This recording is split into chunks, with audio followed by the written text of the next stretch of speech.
السلام علیکم ویور، امید کرتا ہوں کہ آپ سب ٹھیک ہوں گے۔ اور آج کی میری کہانی ہے جنونی محبت۔ میرے ماما جی بہت محنتی آدمی تھے، ہما وقت اپنے کام سے کام رکھتے، تھوڑے سرمایہ سے بزنس شروع کیا، کام کے دھنی تھے، ساری زندگی محنت کی اور برسوں کی ریاضت کے بعد بڑے تاجر بن گئے۔ یوں دھن دولت ان کے گھر کی باندھی بن گئی۔ ماما جی کو نمائشی زندگی سے تعلق نہ تھا، سیر و تفریح کے جانب بھی دھیان نہ تھا، ہاں جائیداد بنانے کا شوق ضرور تھا۔ نمود اور نمائش اختیار کرنے کی بجائے جو روپیہ جوڑا اس سے پلاٹ، مکانات اور دکانیں خریدنے میں کھپا دیا۔ وہ دور دراز علاقوں میں سستے پلاٹ اور پرانی کوٹھیاں خرید لیتے تھے، چند برسوں بعد مہنگی ہو کر لاکھوں کا منافع دیتی تھیں۔ خدا جانے میرے ماموں کو اس شوق سے کیا تسکین ملتی تھی، حالانکہ اولاد میں ایک اکلوتا بیٹا تھا جس کا نام ارمغان تھا۔ وہ نیک، اتوار اور خوبصورت تھا۔ بیٹیاں اللہ نے دی نہ تھیں کہ جہیز کا تفکر ہوتا۔ جب ارمغان جوان ہوا تو سب کی نظریں اس پر لگ گئیں۔ رشتہ داروں میں ہر ایک اپنی بیٹی کا رشتہ ارمغان کو دینا چاہتا تھا۔ ماں باپ بھی اسی آرزو میں جی رہے تھے کہ بیٹے کے سر پر سہرا باندھیں۔ بچپن میں ممانی کا خیال تھا کہ اس کی شادی میری بہن سے کریں گی، لیکن جب دولت چھپڑ پھاڑ کر برسنے لگی تو ان کی نیت بدل گئی اور ان کو میری آپی سے رشتہ بے جوڑ لگنے لگا۔ انہوں نے باتوں باتوں میں میری والدہ کو باور کرا دیا کہ وہ بیٹے کا رشتہ اپنے ہم پلہ لوگوں میں کریں گی، لہٰذا آپ لوگ آس میں نہ رہیں۔ ارمغان سیدھا سادہ باس اللہ لوگ تھا۔ اس لڑکے نے کبھی نہ سوچا کہ خود ہی کسی لڑکی کو پسند کر لوں، وہ تو کسی کی جانب آنکھ اٹھا کر دیکھنے سے بھی لجاتا تھا۔ اس کی ماں نے بہو پسند کرنے کی مہم شروع کر دی۔ بالآخر ان کو ایک لڑکی پسند آ گئی جس کا نام مہجبین تھا۔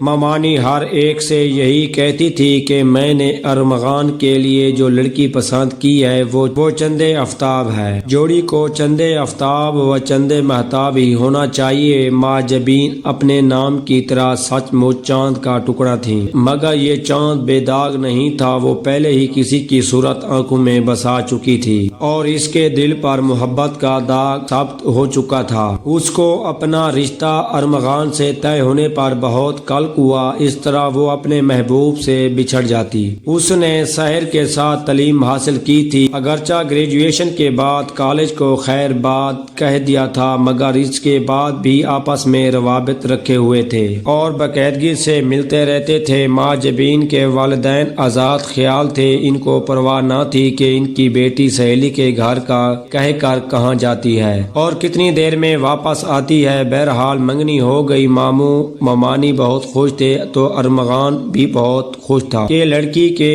حسن نے شہر کا کام کیا تھا۔ یہ کیسے خبر تھی کہ وہ پہلے سے ہی عشق کی زنجیروں میں جکڑی ہوئی مجبور لڑکی ہے۔ وہ FA تک میرے ساتھ پڑھ چکی تھی، میری اس کے ساتھ دوستی تھی، لہٰذا میں اس کو جانتی تھی، اور میں ہی کیا کلاس کی سب لڑکیاں جانتی تھیں کہ وہ جب کوئی خیال دماغ میں بٹھا لیتی تو پھر اس کو نکالنا محال ہوتا تھا، اسی لیے سب اس کو جنونی لڑکی کہا کرتی تھیں۔ اور یہاں تو سوال دل کا تھا، میں سمجھ رہی تھی وہ بھی ارمغان سے شادی پر راضی نہ ہوگی، کیونکہ وہ شہر سے وعدے کر چکی ہے۔ اس کے والدین دولت مند تھے، ان کو اپنی دولت و حیثیت کا بخوبی علم تھا۔ انہوں نے بیٹی کو سمجھایا کہ ارمغان کا رشتہ بہت اچھا ہے، کیونکہ لڑکا نیک، اتوار اور خوبصورت ہے اور سونے پر سہاگا والدین کی دولت کا اکلوتا وارث ہے، لہٰذا ہمارا کہا مان لو اور اس رشتے سے انکار مت کرو۔ والدین کے دباؤ سے بے حد پریشان بھی، کیونکہ شہر ایک پوست گھرانے سے تھا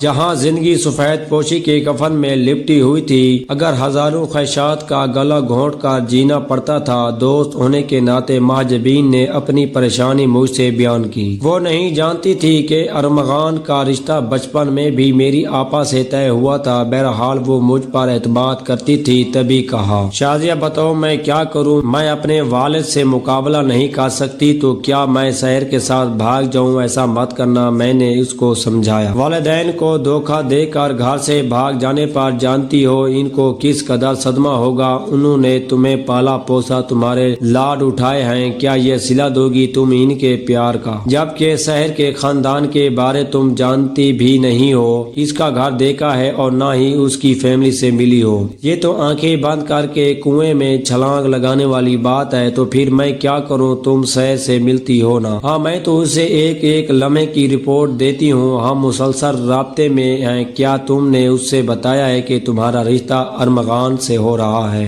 ہاں بتایا ہے۔ اس نے کیا کہا؟ وہ خاموش رہا، وہ کچھ نہیں کہتا ہے، وہ کچھ نہیں کہتا ہے۔ اس بات پر میں چونک گئی، ایسا کیسے ہو سکتا ہے جبکہ آگ دونوں طرف برابر لگی ہو؟ دل کی لگی کبھی کسی کو چین سے بیٹھنے دیتی ہے، دل کی لگی کب کسی کو چین سے بیٹھنے دیتی ہے؟ پھر اتنی بڑی بات کو سن کر سیر چپ کیوں ہے؟ حقیقت یہ تھی کہ گھر میں جو بات ہوتی یا والدین شادی کے بارے جو مشورے کرتے، وہ ایک ایک حرف اپنے چاہنے والے کے گوش گزار کر دیتی تھی، اور یہ شخص ایک لفظ نہیں کہتا، حالانکہ جب اس کا بھوت سوار ہو تو دماغ کے چراغ گل اور آنکھوں پر پٹی بندھ جاتی ہے۔ نو عمر لڑکیاں سچے جذبوں کے ساتھ کسی نوجوان پر بھروسہ کر لیتی ہیں، دوسرے معنوں میں اس کے ساتھ عشق اور وفا کا رشتہ نبھا رہی ہوتی ہیں، جبکہ وہ یہ نہیں جانتی کہ ان کا محبوب کس لائق ہے، کس کماش کا ہے۔ یوں وہ نادانی میں لٹ جاتی ہیں، یا والدین کے ناموس کو خاک میں ملا کر کسی کوٹھے کی زینت بن جاتی ہیں، یا قتل ہو جاتی ہیں، برے عناصر کے چنگل میں پھنستی ہیں، یا غلط لوگوں سے بلیک میل ہوتی رہتی ہیں۔ میں نے بہت سوچ سمجھ کر اس کو مشورہ دیا کہ ماج بین جتنی پریشانی تمہیں ہے ویسی ہی سحر کو بھی ہونی چاہیے تھی، مگر وہ چپ ہے، تو اس کا مطلب یہ ہے اس معاملے کو سنجیدہ نہیں لے رہا۔ تم ایسا کرو، اس سے کہو کہ وہ تمہارا ساتھ دے تاکہ تم ارمغان کے بجائے اس کے ساتھ شادی کر پاؤ۔ اگر یہ سٹوری آپ کو اچھی لگی ہو تو میرے چینل کو سبسکرائب اور میری ویڈیو کو لائک کر دیجئے گا۔ شکریہ۔